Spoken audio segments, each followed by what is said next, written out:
Dans l'Est africain, le Kenya, indépendant depuis 1963, fait figure de pays politiquement stable. Stimulé par une croissance forte, le Kenya est la première puissance économique de la région. Il joue d'ailleurs un rôle prépondérant dans la construction d'une zone de libre-échange avec la Tanzanie et l'Ouganda. C'est dans ce contexte politique et économique relativement pérenne, mais parfois imprévisible, qu'une ambassade doit exercer sa mission de représentation, de négociation, de coopération et de protection. Nairobi est située à 1700 mètres, avec un climat constant, doux et humide. Jusqu'en 2009, l'ambassade de Suisse à Nairobi occupe des locaux dans une tour du centre-ville. Comme le Kenya est un territoire stratégique dans cette région, la Confédération décide d'acquérir en 2009 un terrain dans la banlieue résidentielle de Nairobi, situé à 11 km au nord du centre-ville.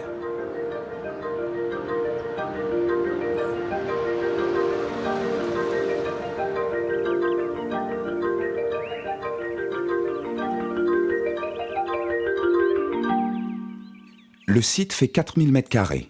Le sol est incliné vers le nord-est et renferme une végétation riche et opulente. Un concours de projets est lancé, ouvert à des bureaux suisses et étrangers. Quand Christian Meder et Philippe Rössli se lancent dans le concours de l'ambassade de Nairobi, ils n'ont jamais foulé la terre kenyane. Et c'est un point étonnant.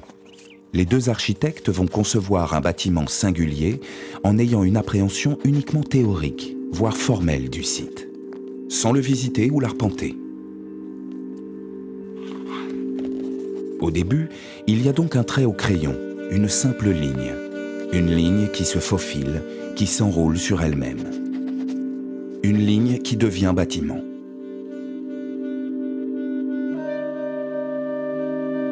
Le nouvel édifice s'adaptera à la végétation et à la morphologie du terrain. Il se faufilera entre les arbres, il respectera les dénivelés. Pas question de raser, d'aplanir le sol ou d'arracher des arbres pour rendre possible la construction du bâtiment. L'idée directrice, c'est de respecter la végétation existante dans la conception du bâtiment, donc d'abandonner l'idée de la dominer. Car la végétation fait partie de l'identité de ce territoire et l'arbre est central dans la culture kenyane. C'est aussi une manière de reconnaître l'altérité du pays hôte. Quand nous avons lancé ce projet, nous nous sommes d'abord demandé comment représenter la Suisse d'aujourd'hui, à quoi elle ressemblait. Nous nous sommes aussi demandé, à travers cette construction, quelle part de la Suisse devait-on exporter et ce que nous devions préserver de ce qui existe ici, au Kenya. Autrement dit, est-ce qu'on construit une enclave suisse dans un autre pays ? Ou doit-on réfléchir à la manière dont l'ambassade peut s'intégrer dans un environnement et à un pays, en partant du site original ? C'est ça, en fait, la question de départ.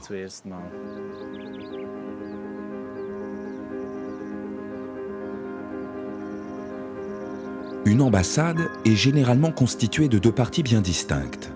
D'abord, l'enceinte, qui protège, et ensuite, le corps du bâtiment, espace de négociation et de représentation qui est niché à l'intérieur de ce mur protecteur.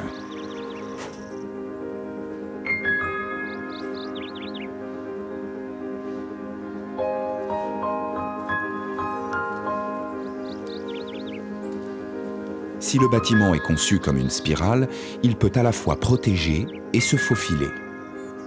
Mais Meder et Rössli bousculent davantage ce paradigme car l'enceinte de leur ambassade, dans son développement, contient l'édifice. La frontière entre le mur et le bâtiment s'estompe. On peut même se demander à quel moment s'arrête le mur et à quel moment commence le bâtiment. Le mur est-il habité ? Le bâtiment enceinte est comme une structure qui se déploie en mouvement dans le site. L'architecte revendique l'unité organique entre l'enceinte et l'édifice. La forme de la spirale, douce, permet donc à la fois de protéger l'institution du dehors avec ses murs de 2,50 m, tout en revêtant une dimension sculpturale dans un cadre végétal foisonnant et serein.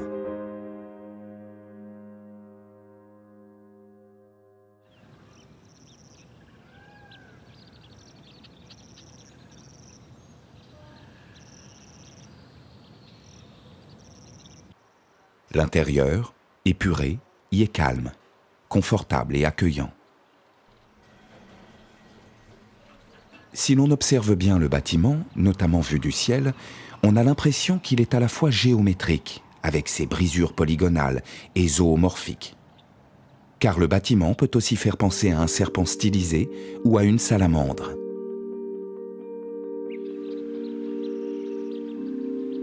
L'ambassade semble alors s'articuler comme une sculpture primitive, avec ses lignes droites et ses cassures. La monochromie du bâtiment accentue cette référence à un art vernaculaire. Au Kenya, 2 couleurs fondamentales marquent le paysage. Le rouge de la terre, un rouge ferreux et intense, et le vert éclatant de la végétation. L'édifice tente une unité entre une vision architecturale moderniste et la prise en compte de données enracinées en Afrique de l'Est comme la couleur rouge, une certaine forme d'archaïsme noble ou alors la géométrie des structures végétales.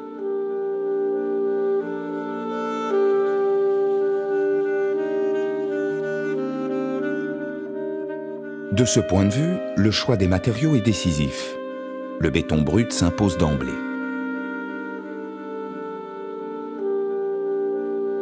Il est un matériau résistant et protecteur.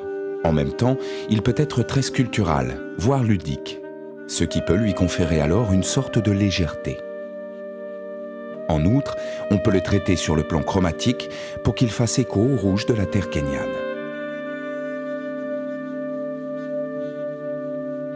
On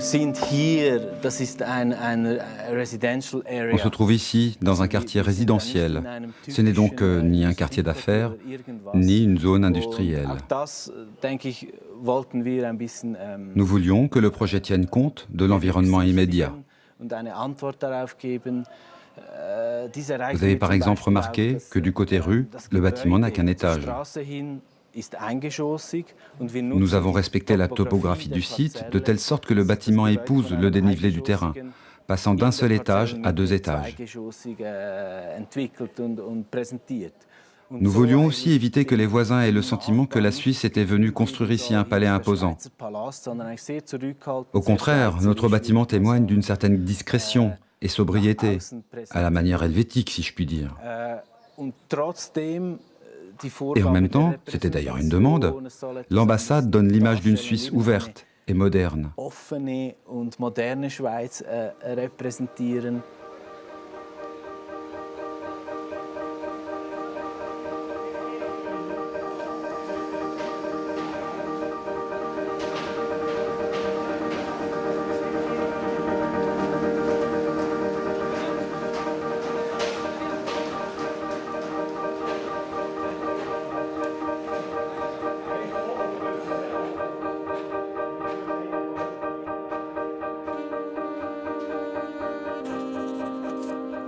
Ce lien au paysage et à la végétation est également sublimé par les grandes baies vitrées qui scandent les façades, comme des ouvertures vers l'extérieur et vers la nature. On reste dans cette dialectique de la protection et de l'ouverture. D'ailleurs, ces grandes fenêtres, quand on les regarde dans le parc, offrent des jeux de reflets captivants avec les arbres. On remarquera aussi que les fenêtres sont surmontées de corniches en béton, protégeant l'intérieur du bâtiment de la lumière du jour, qui est zénithale, le Kenya étant proche de l'équateur. Les rayons de soleil sont naturellement atténués, voire brisés par la structure de la façade. Ainsi, nul besoin de stores pour réguler les températures. Les corniches permettent de se protéger du réchauffement tout en préservant le caractère lumineux des espaces. L'isolation du bâtiment est d'ailleurs un enjeu important du projet. La masse thermique de l'édifice, grâce au béton, est telle que, compte tenu du climat constant qui règne à Nairobi, l'ambassade est thermiquement autonome, sans que l'on doive recourir à une climatisation ou à un chauffage externe. Autrement dit, le bâtiment, tant dans sa construction que dans son utilisation, est conçu de manière écologique et durable.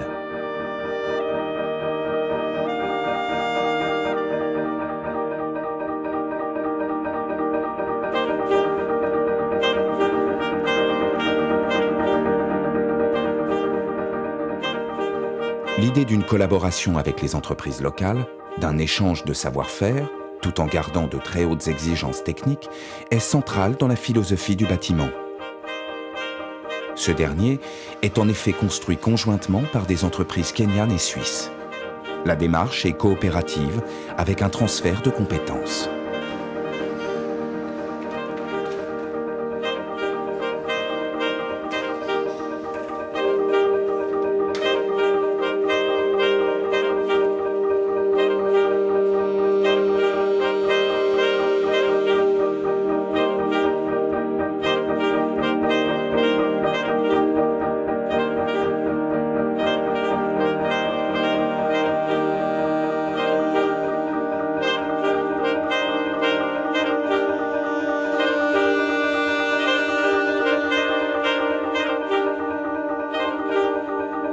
Car l'ambassade dans cette optique est à la fois une fenêtre sur l'autre et une enclave protectrice, elle s'imagine à la fois pacifique, s'inscrivant avec respect dans le pays qui l'accueille, et en même temps irréductible.